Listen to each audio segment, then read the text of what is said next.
চাঁদের জমি কিনেছেন শাহরুখ খান থেকে শুরু করে আরও বহু মানুষ।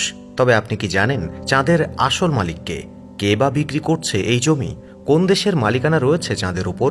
প্রায় 50 বছর আগে চাঁদের মাটিতে পা রেখেছিল পৃথিবীর মানুষ। রাশিয়া, চীন থেকে শুরু করে আমেরিকার নাসা বারবার চাঁদের উদ্দেশ্যে অভিযান চালিয়েছে। তবে জানেন কি চাঁদের আসল মালিককে? চাঁদ পৃথিবীর একমাত্র উপগ্রহ। তবে চাঁদের উপর প্রকৃত মালিকানা রয়েছে কার? জেনে নিন তাদের সম্পর্কে এমনই কিছু অজানা তথ্য। পৃথিবী থেকে চাঁদের দূরত্ব 3,84,000 কিলোমিটার। চাঁদের আলো বর্তমানে পৃথিবীতে পৌঁছাতে 1.3 সেকেন্ড সময় লাগে। প্রতি বছর চাঁদ পৃথিবী থেকে 3.78 সেন্টিমিটার করে দূরে সরে যাচ্ছে। 1969 সালে মানুষ প্রথমবার চাঁদে পা রেখেছিল। তারপর থেকে বিভিন্ন দেশ বহু সময় চাঁদে অভিযান চালিয়েছে। বিজ্ঞানীরা এখন চাঁদ মানুষের বসবাসের উপযোগী কিনা তা জানার জন্য মরিয়া হয়ে উঠেছে। তবে চাঁদে জলের উপস্থিতি অস্বীকার করে কার্যত তা মানুষের বসবাসের অযোগ্য বলে দিয়েছিল আমেরিকার গবেষণা কেন্দ্র নাসা। ভারতের চন্দ্রযান এই প্রথম চাঁদের মাটিতে জলের খোঁজ পায়।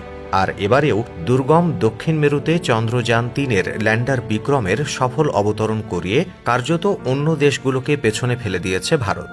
চন্দ্রযান 3 চাঁদে পৌঁছানো পর্যন্ত এই মিশনের পেছনে ভারতের মোট খরচ হয়েছে 615 কোটি টাকা।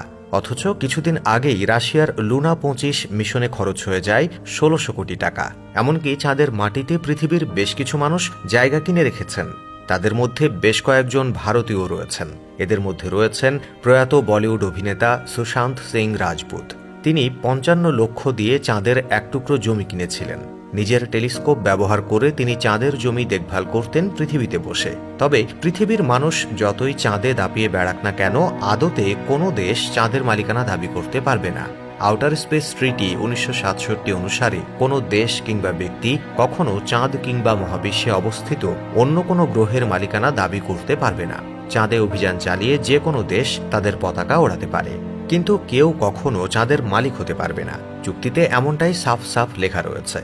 আপাতত চাঁদের বুকে বিক্রম ও প্রজ্ঞানের কার্যকরের মেয়াদ 1 চন্দ্র দিবস বেঁধে দেওয়া হয়েছে। পৃথিবী হিসেবে যা প্রায় 14 দিন।